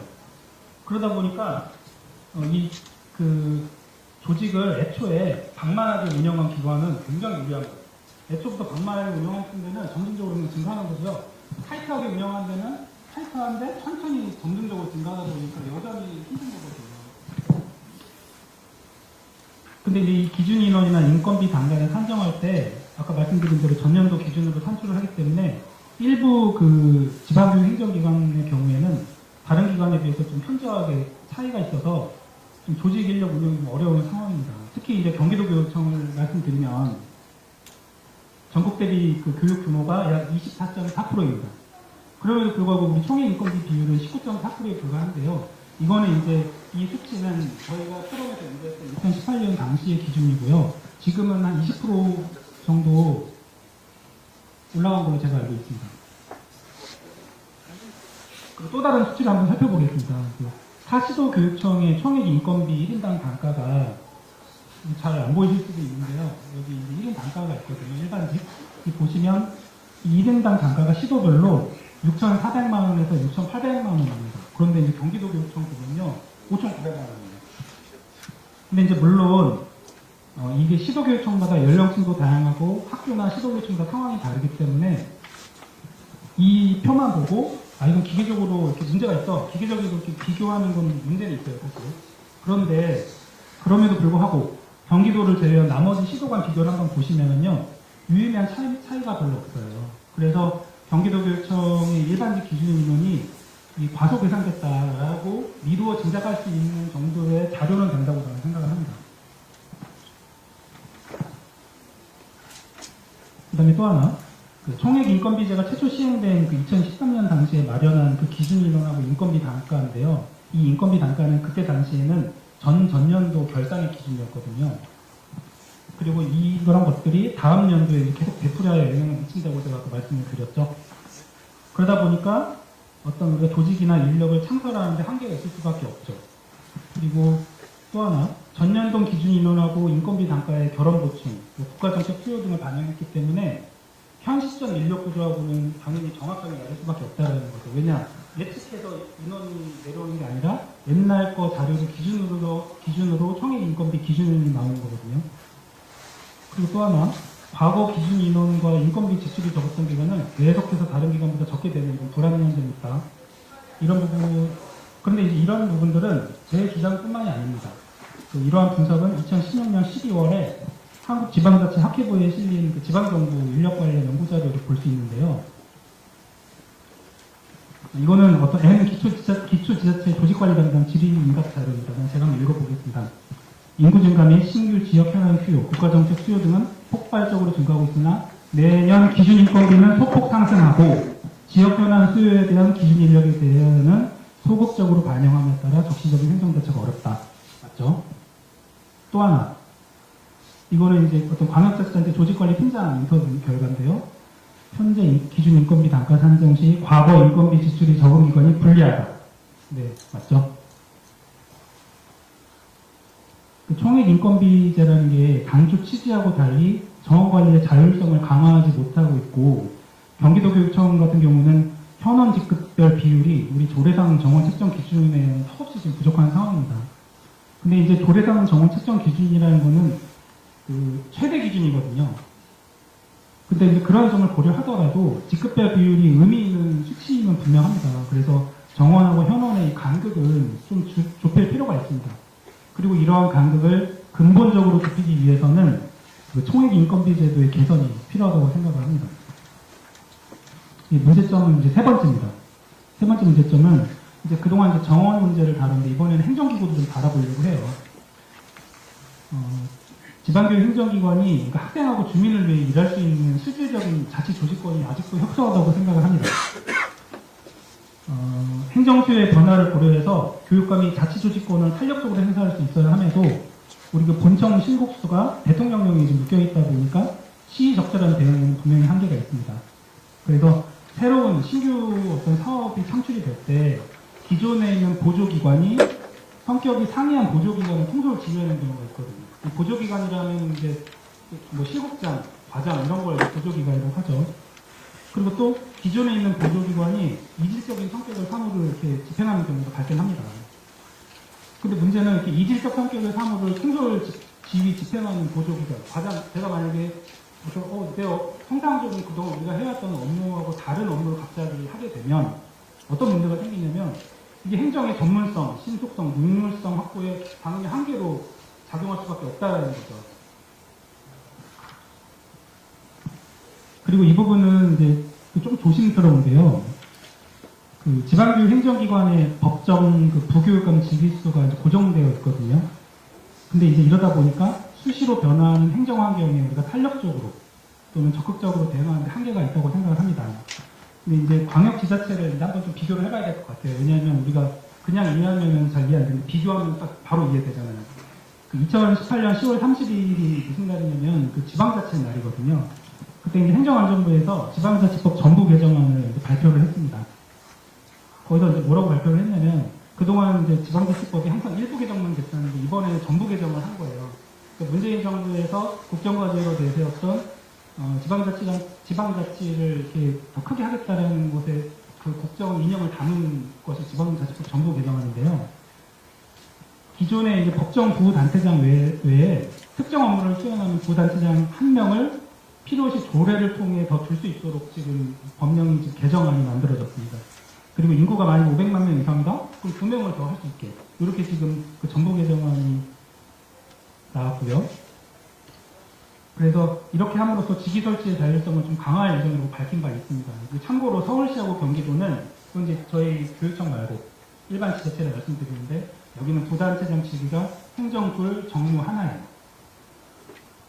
그런데 저는 이제 이런 이제 편한 생각일 수도 있지만 교육감도 지방자치단체장하고 마찬가지로 국민이 자유로운 의사와 민주적 절차에 의해서 당선된 선출직이잖아요.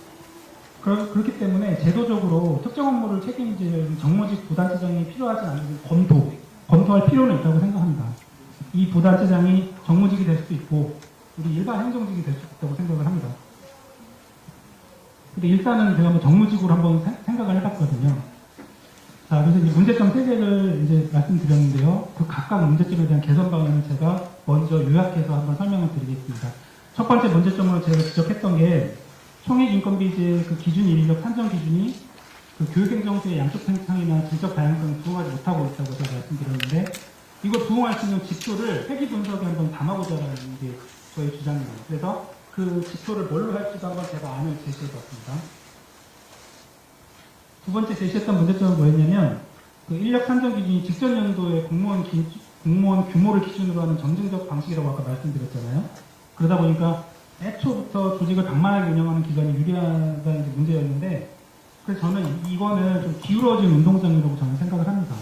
지금의 이 기준 인원 그 회계 분석 산식을 그대로 놔둬버리게 되면 어떻게 하기가 참 어렵거든요. 그래서 이걸 판을 흔들기 위해서는 아예 그냥 이 총액 인건비 산식을 농촌형, 도농복합형, 도시형 또는 뭐 인구 규모나 고령화 수준 등을 고려해서 유형을 나누고 그 유형별로 회계 분석을 만들어야 된다고 저는 생각을 해봤습니다.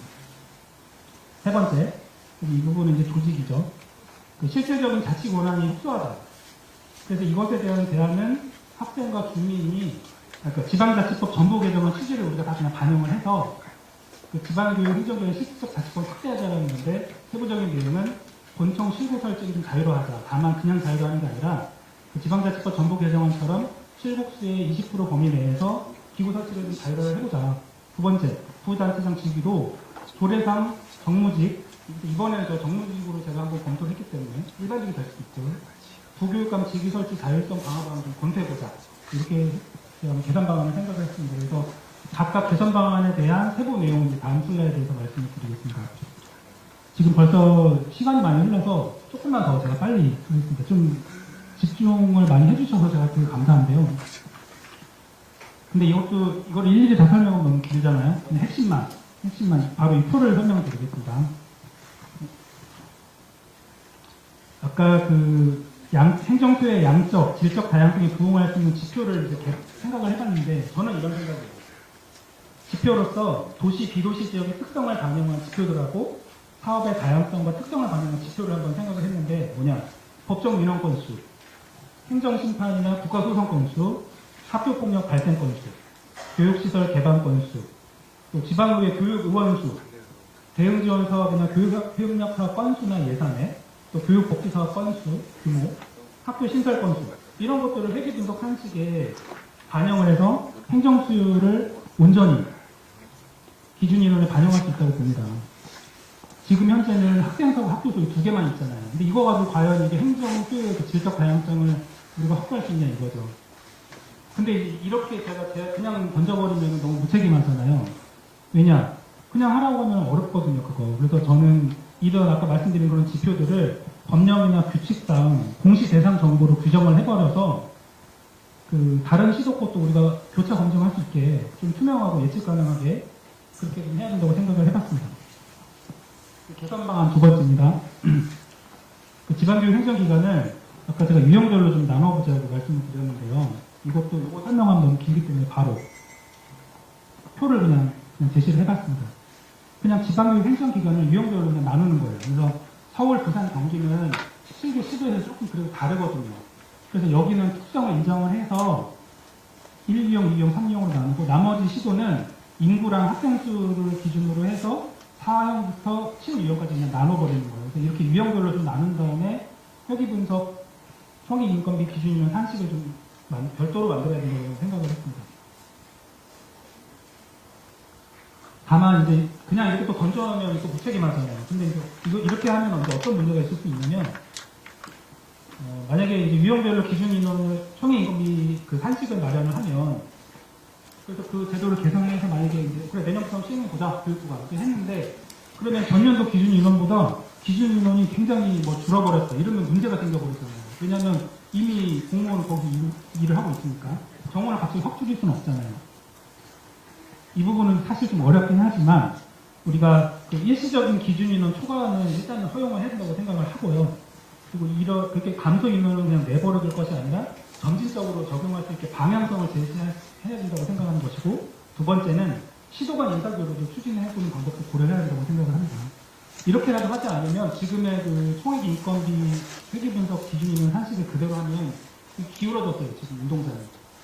판을 흔들기 위해서는 이렇게 유형별로 하는 것도 고려해야 된다고 생각을 합니다.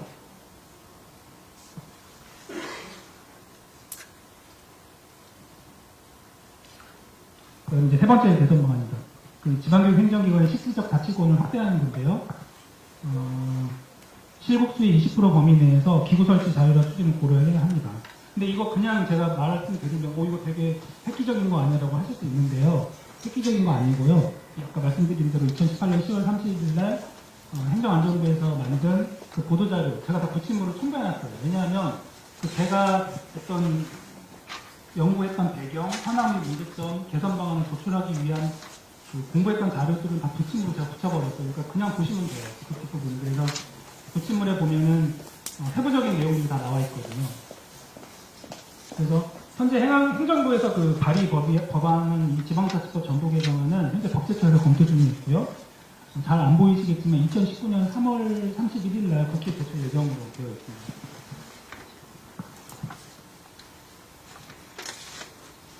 개선 방안 세 번째, 그 부교육감 직위 설치 자율성 검토하는 방안도 필요하다고 보고요. 경기도 같은 경우는 현재 각각 부단체장이 행정이 2명, 정무가 하나라고 이제 구성됐다고 말씀드렸는데 경기도 교육청도 정무 하나를 더 추가하는 거를 검토해 볼 필요는 있다. 그래서 저는 조심스러웠습니다. 왜냐하면 이건 굉장히 좀 위험할 수도 있어요. 그러니까 검토는 해볼 필요가 있다고 생각을 합니다. 왜냐? 제가 그렇게 한번 생각해 본 근거는 뭐냐면 선출직 공무원인 그 단체장을 대외적으로 이렇게 보좌해서 소통 창구 역할을 하는 게 실질적으로 지금 지방자치단체에서는 정무직이거든요. 특히 행정환경 변화에 따라 요구되는 특정 업무를 수행할 필요가 있습니다. 그 지방자치단체에서 그 정무직 부단체장의 역할에 대한 그 한겨레 신문 보도자료가 있거든요. 이거는 이제 지금도 바로 휴대폰에서 검색하시면 나옵니다. 그런데 이제 이게 잘 글자가 안 보이니까 제가 조금 더 설명을 드리면 그동안 이제 지자체는 정무부단체장의 명칭을 뭐 평화부지사, 경제부지사, 또 연정부지사 이렇게 명칭을 좀 변경했어요. 그게 왜 그런 거냐면은 제가 지자체장인데 제가 지자체장님 제가 추구하는 어떤 정치 행정이 있고 정치 철학이 있을 거란 말이죠. 그래서 그런 것들에 따라서 그거를 추진하고 싶기 때문에 그 철학에 맞는 정무부단체장한테 그 역할을 맡기고 명칭도 그렇게 바꿔주는 거죠. 헌법상 전통적으로 이제 이것도 좀 교과서적인 내용이긴 하지만 지방자치라는 게 주민의 의사에 따라 지방행정을 처리하는 거잖아요. 그게 이제 주민자치죠. 그리고 지방 분권주의를 기초로 한 그런 단체가 사무를 처리하는 게 단체자치라는 거잖아요. 이 두 개를 포함하는 게 지방자치인데 이런 관점에서 보면 결국은 지방자치가 민주주의의 요체라는 거죠. 그리고 또 복잡한 이 현대 사회에 이 정치적으로 자원화되어 있는 이런 것들을 제도적으로 좀 실현하기 위한, 이 정치적 자원주의를 실현하기 위한 제도적 장치라는 것이 결국은 지방자치이기 때문에 지방교육행정기관도 선출직이다. 그래서 정부 부단체장 직위 설치를 검토해볼 필요는 있다고 생각을 합니다. 설득이 좀 되는지는 모르겠지만 이거 아마 지방교육행정기관에서 직접 근무하신 분들은 부정적이실 것 같아요. 네. 저도 본청에서 지금 10년 넘게 근무했지만 지방자치단체 정무직을 듣는 것 부정적일 수도 있습니다. 네. 네. 개선 방안 이제 다 말씀드렸고요. 이제 마지막으로 제언입니다. 제가 정책연구 발표를 통해 말씀드리고 싶은 첫 번째는 그 교육자치와 일반자치를 포함한 이 지방자치에 대해서 우리 헌법이 좀 어떤 입장을 갖고 있는지를 우리 구성원들이 좀 알아야 된다고 생각을 합니다. 그래야만 지방자치단체 사무 중에 교육학에 관한 사무를 담당하는 우리 기관의 존재의 의미를 알 수 있고요. 또 구성원들이 정당한 주장이나 전문성 있는 행정을 할 수 있다고 생각을 합니다. 그래서 모든 법령의 제정 근거이자 법령의 정당성을 평가하는 기준이 헌법이잖아요. 그래서 근데 또 헌법재판소에서는 뭐 위헌법률심판, 뭐 탄핵심판, 정당해산심판 이런 거 하듯이 그 헌법재판소에서는 그럼 지방자치에 대해서 어떤 입장을 갖고 있는지 살펴보는 게 저는 중요하다고 생각을 합니다. 그래서 자주 언급되는 이제 헌재 결정문이 이제 요겁니다. 하남시장이 이제 예전에 그 공무담임권을 침해했다라는 걸로 헌법재판소에 헌재 신청을 했던 건데요. 여기에서 이제 뭐라고 나오냐면 헌재는 지방자치가 국민주권주의와 자유민주주의 이념 구현에 이바지하고 지방자치의 본질적인 내용은 중앙정부의 침해로부터 보호하는 것이 헌법상 요청이다 이렇게 명시를 하고 있습니다. 물론 이제 지방자치 제도가 선출직 공무원의 부정적 측면이 강조되면서 폐해가 분명히 있습니다. 그렇다고 해서 지방자치 제도 전체를 부인할 수는 또 없거든요.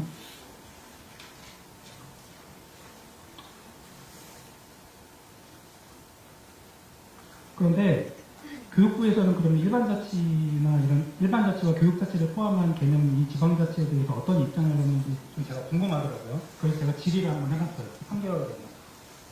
이거 3개월 전에 제가 교육부 질의를 한 내용인데 노란색 부분이 잘 안 보이잖아요. 이거는 이제 연구 자료는 아니었기 때문에 제가 굳이 첨부는 하진 않았지만 제가 뭐라고 질의를 했냐면 지방교육자치에 관한 법률 제30조에서 부단체장 자격기준에 정무직이 포함되지 않는 이유와 법률 개정 과정에서 그 부단체장 자격기준에 정무직까지 확대하지 않는 취지를 제가 한번 물어봤습니다.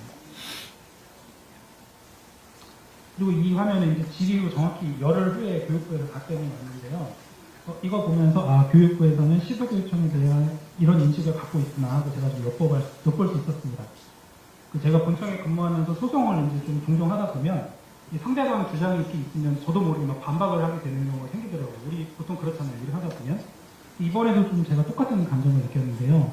이거 잘 안 보이기 때문에 제가 좀 설명드리겠습니다. 노란색 그 음영 처리된 부분이 두 가지인데요. 첫 번째 게 뭐냐면 교육부에서 이렇게 말을 했습니다.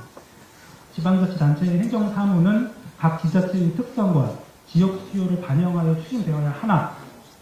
지방자치단체는 이렇게 하는 거예요. 근데 교육은 헌법에 명시된 국민의 기본권으로서 국가 공통 교육과정을 운영하고 있는 점에서 시도 지자체와는 차이가 있다. 이렇게 답변을 하는 거예요. 그래서 제가 되게 좀 당황했어요. 어떻게 이런 생각을 가질 수 있나. 물론 이제 제가 좀 편협한 생각일 수 있습니다. 제 생각이 다 맞는 건 아니기 때문에. 근데 이 부분에 대해서는 그냥 법리를 제가 이따가 논할 건데 법리 논하기 전에 상식적으로 지방자치단체하고 달리 지방교육 행정기관이 관할 지역의 행정수요를 반영해서 사무를 추진하지 않나요? 우리가? 아니거든요. 그래서 이거를 제가 어떻게 설명드릴까 하면 법리적으로 검토를 해보면 지방자치법 1조, 2조, 3조, 9조, 121조를 보면 되고 이걸 다 설명하려고 했더니 시간이 너무 걸리는 거예요. 지방교육자치법 이걸 제가 설명을 드리려고 했더니 시간이 너무 걸려서 그냥 결론을 말씀드리면 돼요. 결론이 뭐냐면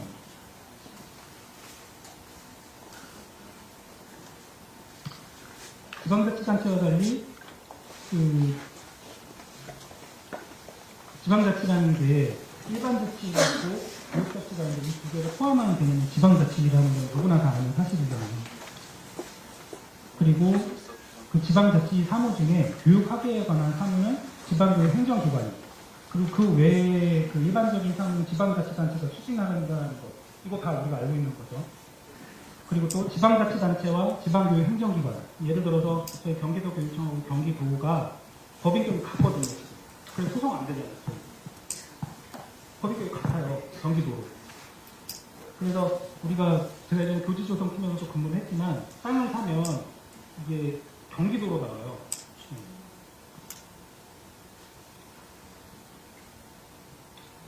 이렇게 법 체계라는 것이 이제 이런 상황인데 어떻게 지자체 행정사무는 지자체의 특성하고 지역 수요를 반영해서 추진하고 지방교육 행정기관은 그렇지 않다라고 이렇게 일괄적으로 말할 수 있는지 제가 좀 답답했습니다. 그 다음에 또 하나, 교육은 헌법에, 이건 이제 교육부 답변이었어요. 교육은 헌법에 명시된 국민의 기본권으로서 국가 공통교육과정을 운영하고 있는 점에서 지자체와는 차이가 있다. 이것도 제가 반박을 한번 해보면요. 초중등교육법 23조를 보면 교육부 장관은 교육과정의 기준하고 내용에 관한 기본적인 사항을 정하고요. 교육감이 지역 실정에 맞는 기준과 내용을 정하도록 하고 있습니다.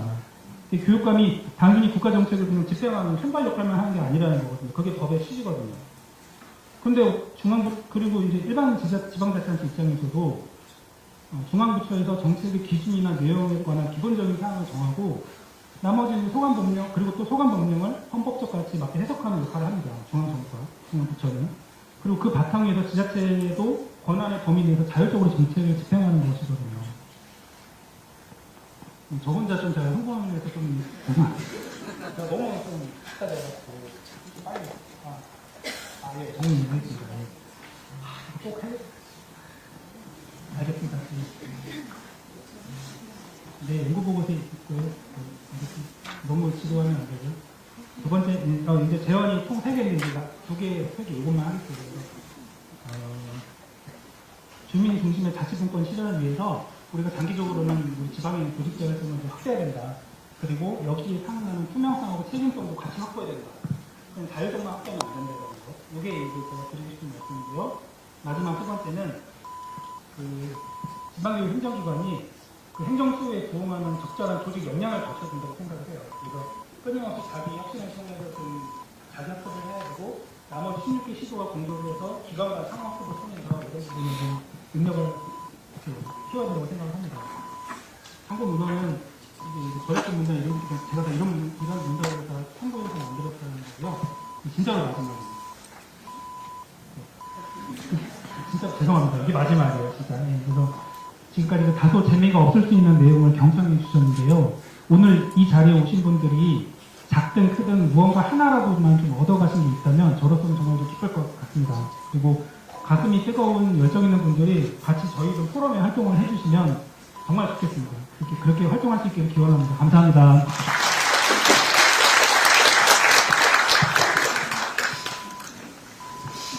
네, 고생 많으셨습니다. 다시 한번 뜨거운 박수 부탁드리겠습니다. 시간이 많이 됐는데요. 아까 제가 내린 소개하면서 한 분을 빠뜨려 먹었어요. 안양에서 회계하고 예산을 총괄하신 우리 배영환 학교협력기관관님 참석하셨습니다.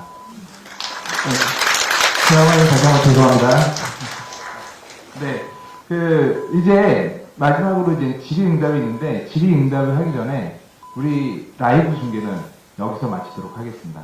이제 좀 더 자유롭게 이야기하실 수 있습니다. 라이브 중계 마치겠습니다. 지금까지 경기교육행정 포럼이었습니다. 감사합니다.